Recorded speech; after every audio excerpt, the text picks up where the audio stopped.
All right, fear of judgment, fear of rejection, fear of failure. These are unsaid things, and I hope and pray that we find the courage, we find the strength to push past these thoughts, push past this thought of unworthiness, push past this thought of you not feeling enough. All right. The next one is societal pressure to conform. Societal pressure to conform. This one is it's a very beautiful one. This one is a very beautiful one because everyone at every stage of their life have this as a challenge. All right, they have this as a challenge. If you're, let's say, 0 to 5 years old, you might not have much of societal pressure. All right, but then let's say 5 to 10, and you are the elder one. Hey, God have mercy. You are the elder child, the older child.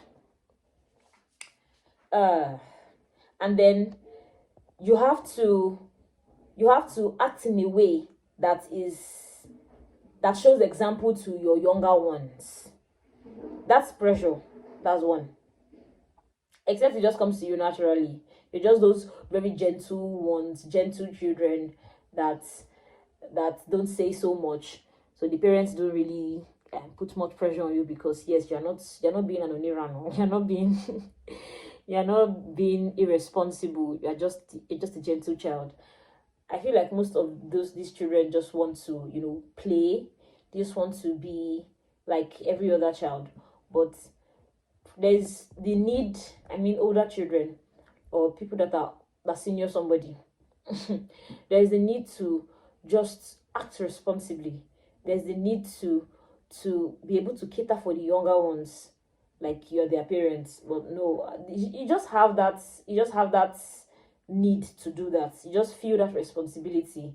For instance, as a girl child and the eldest sister, yeah, the one that is common amongst women. When I'm in the kitchen cooking, I try to dish for everyone. So everyone will eat first. Everyone will have their plate first before I can take mine.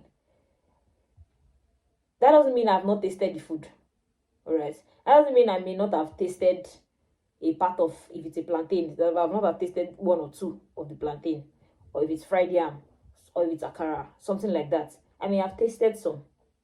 But I have to dish for others before I dish for myself. I can't just take for myself and then tell them to come and sort out the remaining.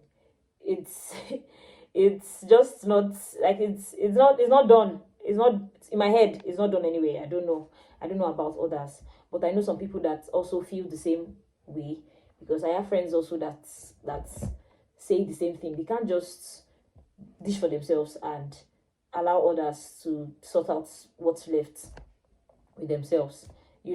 Societal pressure, like marriage also.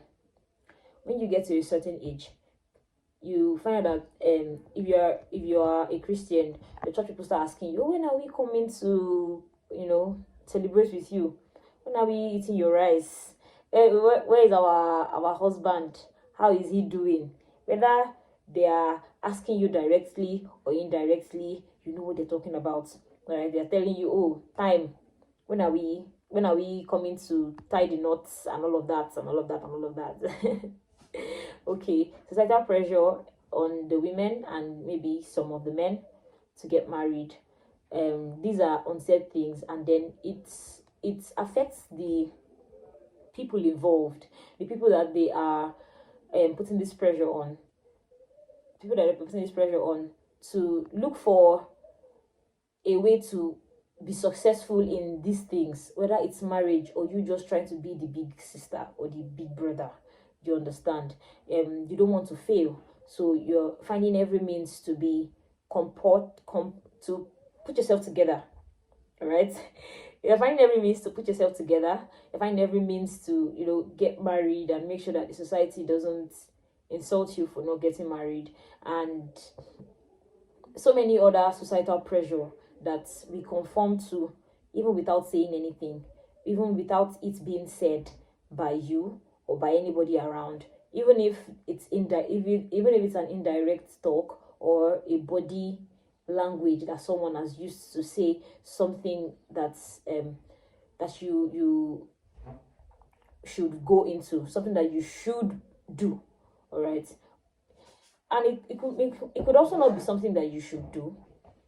It could be societal pressure. You seeing your friends go big.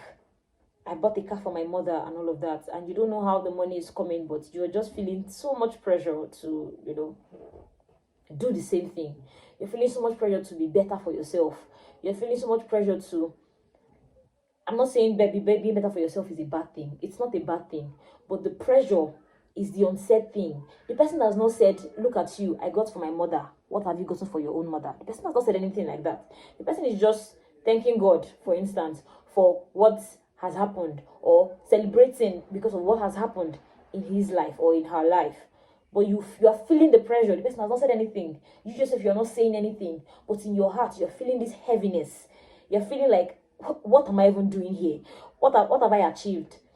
For instance, there's this app that can be scary to some people. I've not opened that app in a while. I've not opened that app in a while. This app, you connect. You will know the app. You connect to people, so you do a lot of connections on this app. Then the profile of people on this app, you see them masters, PhD, MLS. I don't know how they put all those acronyms and all of that. Those that are in accounting, you see all their certifications that they've acquired. It's just there on the profile, and you look at your own profile and it's just it's just one thing. Or sometimes I ask myself when I am on that on that app, and I ask myself, like, when am I going to get all these things? When am I going to have these things that these people have?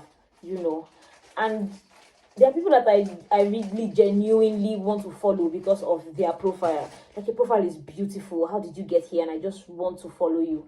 And I watch. I think the one I like on that profile is Temi Badru. I love Temi Badru.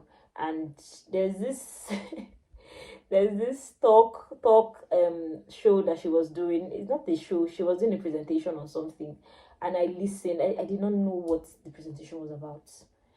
I didn't know what presentation was about, but I just loved her courage on stage. I loved her presentation. I was just watching, like, when am I going to be like this person?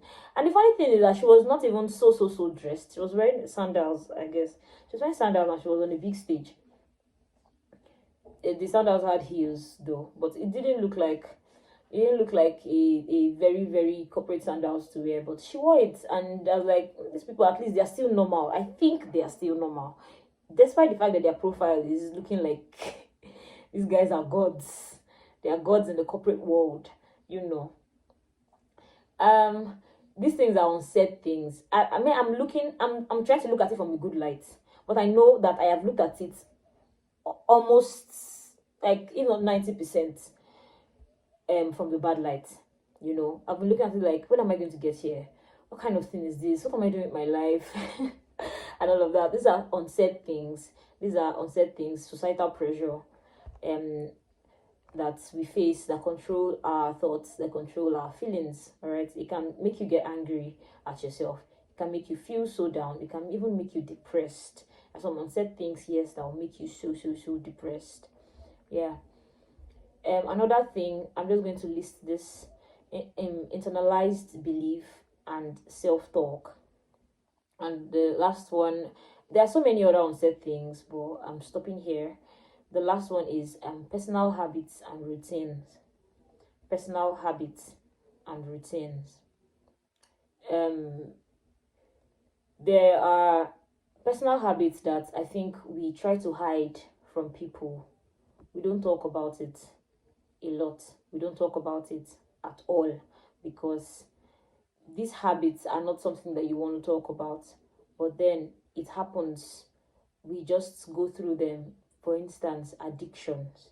There's some addictions that you don't tell people. You're in your room and it's happening with you. You get, it's happening. It's just on, and it's not something that you want to tell somebody you want to share with. But then it controls your action. It controls your action even outside. It controls It controls the way you think of others. It controls the way you think of others. It controls the way you even think of yourself. All right. And personal routines also.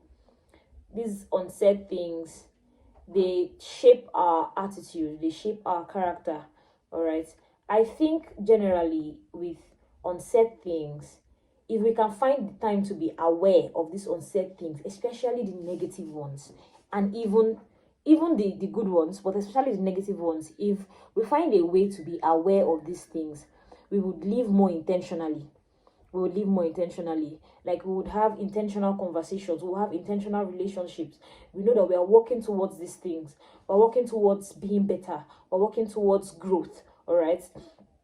And most of the times the unsaid things, they come unconsciously. We see ourselves doing, but if we I believe and I know for a fact out of experience that we can catch ourselves doing some things because of past trauma, because of societal norms, because of cultural values, because of emotional triggers and patterns, past family experiences, because of fear of judgment, because of fear of failure. We can catch ourselves doing this, thinking this, feeling this way, and then tell ourselves that we can do better, we can be better. Do you understand? Yeah. Unsaid things can be powerful influences in our personal and social lives, often operating beneath the surface of our awareness.